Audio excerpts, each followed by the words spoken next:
of love, this word overused or packed with expectations, and some people are like, yeah, whatever, and some people are, yes, love is my default status, I'm in love with the world and my life. And I love to ponder about words. You know, I'm Queen of Joy, I'm Ronja Sakata, I'm the founder of Joy Academy, and I like to think about words and the meaning of words. And the most important thing is, what does that word mean for me, you know? Of course, you for you, because love, joy, happiness, whatever other word we use daily, what does it mean to you? I'm a big fan of Meet Cute. I always post or repost some reels of them. He just approaches people like couples. They seem like a couple, and he's asking them with his squeaky voice, "Excuse me, are you a couple? Couple?" He's always, and I don't make fun of him. I just think it's so cute. And then they're like, "Yeah, we are. Like, what do you want from us?" And he asks, would you mind to tell us the story of how you've met? And then, and I love this so much, I just binge watched his whole account through, and I love when there is a new episode. Their faces light up, and some couples are together for 30 years. There was a gay couple, a black man and a white man, and they are together like, I don't remember, it was even 40 years. And you see how in love they are after this time. I mean, time is not a matter with love, right? If it's right, it is right. And you can marry somebody after 3 months and be happy for the rest of your life, or you can be together with someone for 15 years and then you get married and then it breaks, you have a breakup. You never know. But what is love? You know, this word is so packed with expectations and meaning, and for each and every person it's different. And I invite you just to think about, what does love mean for me? And in the Joy Academy, you know, we always ask ourselves questions to find things out about ourselves.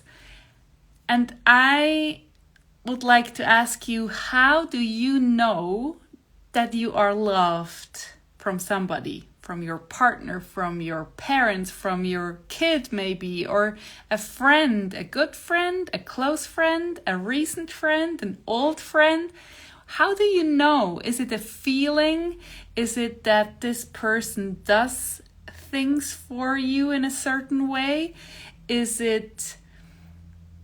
is it, you know? And I would love if you comment about what you're thinking. Like, it's such a big playground to think about love, but the most effective way to realize what is important to you, and that's something we are always working through in Joy Academy throughout all areas of life. You know, how do I want to live? How do I want to work? How do I want to eat? How do I want to move my body?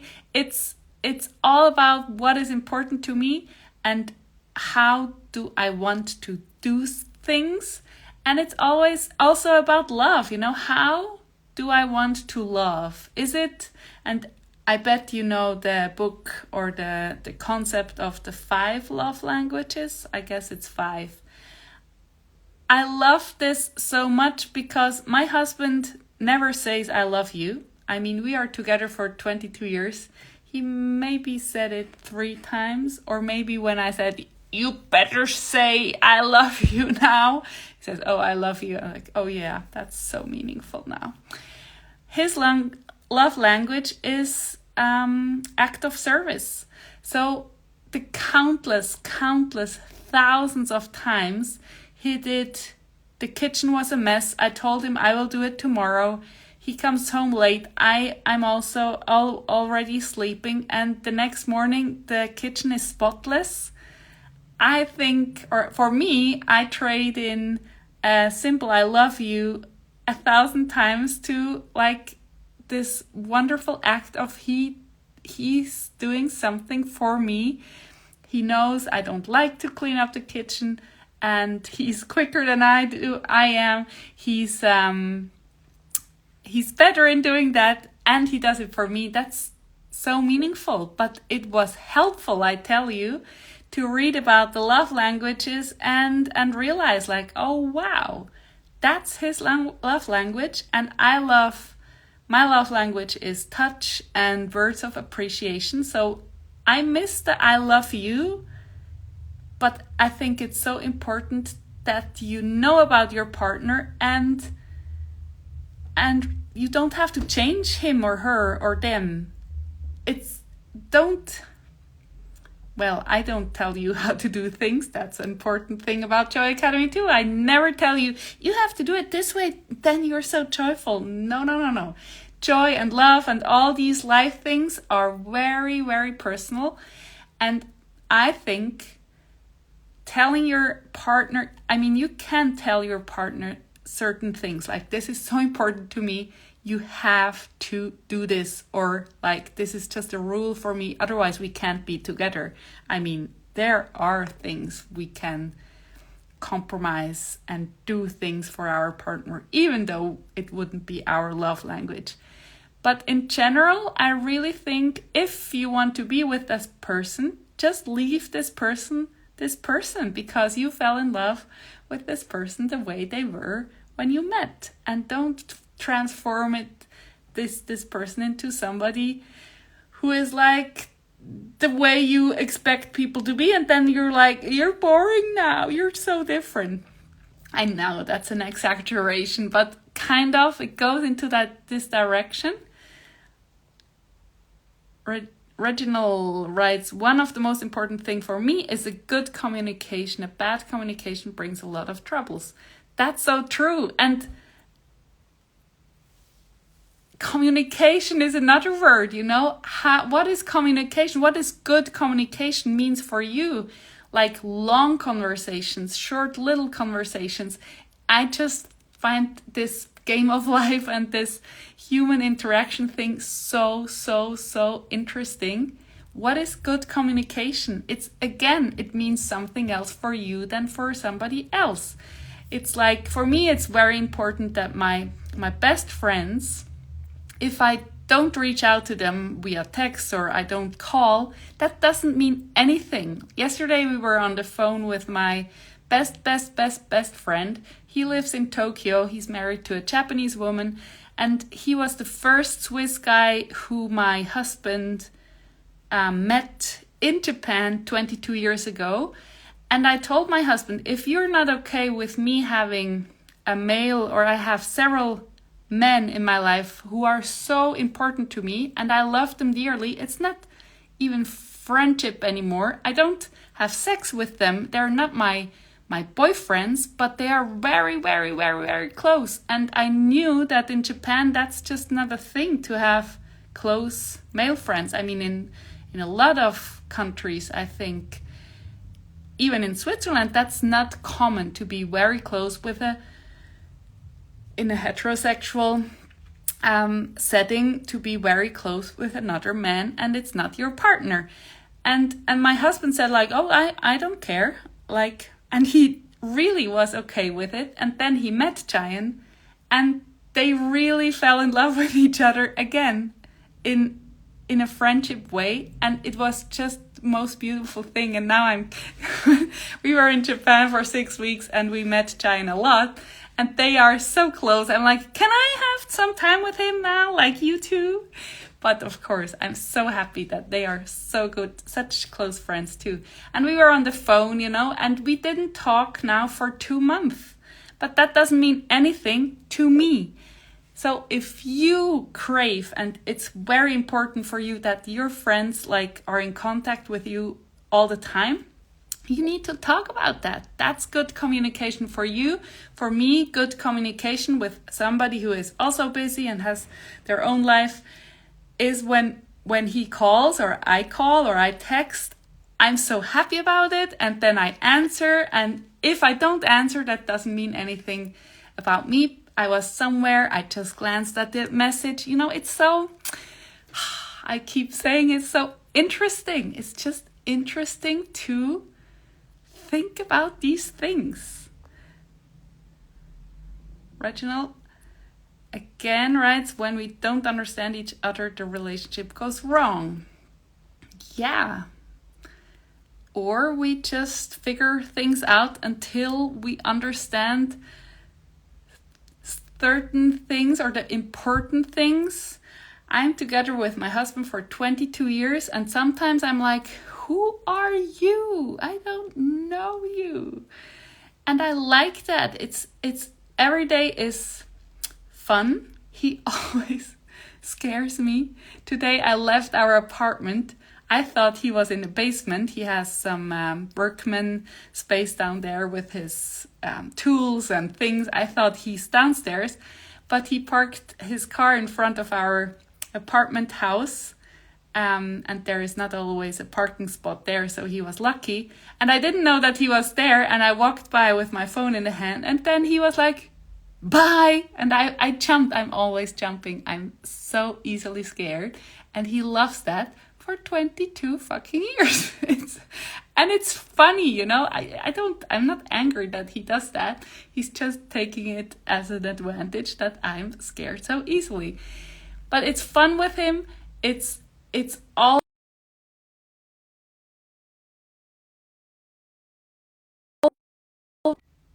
my parents just called, and we have a good communication. I think we figured it out how to communicate. I mean, his texts are just like practical hi means yes in Japanese, like yes, okay, or like organizational things. And I love some nice words, you know, some appreciation or some, I don't know. I love long messages and with pictures and emojis.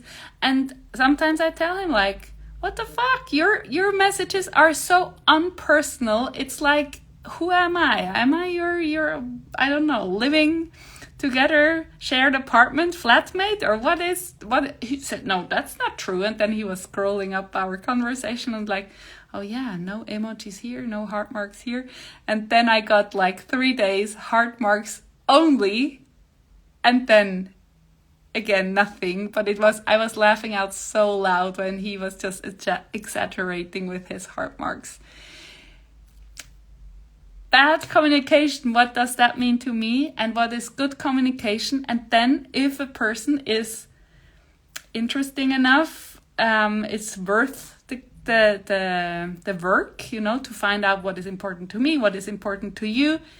And then you figure out how it works for you both. Then this is a good communication between you two. But it's not in general, it has to be this way. It has to be your way and this other person's way. And that's even with a kid, you know. My kid is now soon 13. We have to figure out our communication. And of course, she's in her puberty movie of her life, and I can't expect long texts with heartfelt messages for her beloved mother. But then I'm like, you can't talk this way with me. That I don't like that. And then she realizes, oh, okay, yeah, for sure. I will, yeah. We can improve ourselves and improve with others. And I think to think about love and what is it for me and what is important and what is non-negotiable. I think that's a big thing. This is non-negotiable. Here we can talk about how shall we do it. And this is like the other person is that way and I am that way. There's acceptance, compromises, but not too many. I don't like too many compromises. And then some rules, I think. And how much do we talk? When do we talk? It's so interesting. And I don't have a point and a message. Well, my message to you is just think about it and what does it mean to me? And how do I know? I think this is my favorite question. How do I know I'm loved by this person, or how do I know I love this person? Is it a feeling? Is it like, what is it? And I think it doesn't have to be the same for any person you are with. Like, I have women in my life which I love so dearly, and with one of them I talk for hours, and with one other I go on city trips, and we love dancing. Or it's so different, and isn't that great to have different people in our lives where we are sort of the same person, but with these people we are this way, and with these people we are this way, and that doesn't mean we are schizophrenic or like not owning our own personality. It just depends on environment and mood and friends group and situation. I just love it so much. I love to talk about love with you. And tomorrow I'll leave Zurich for Italy with my sister. I just found an old picture. I want to post it to my feed. I love this picture so much. We are so different. We were fighting as kids like every day for at least 5 times. I swore this stupid cow, I won't talk to her ever again. And then 10 minutes later we were playing again, doing something together, and 30 minutes later we were again like hitting our heads and screaming, and it was a disaster. And people were asking our mother, how can you deal with these 2 monsters? And she was totally relaxed. Our mother was and is the best anyway. But it's crazy to me that we were fighting so much, and now we have a city trip of 3 days, and I'm looking forward to it so much. I love my sister dearly, and our relationship is so different than with my best friend, you know? And that's okay. We love differently with different people, and I just invite you to think about what is love for you.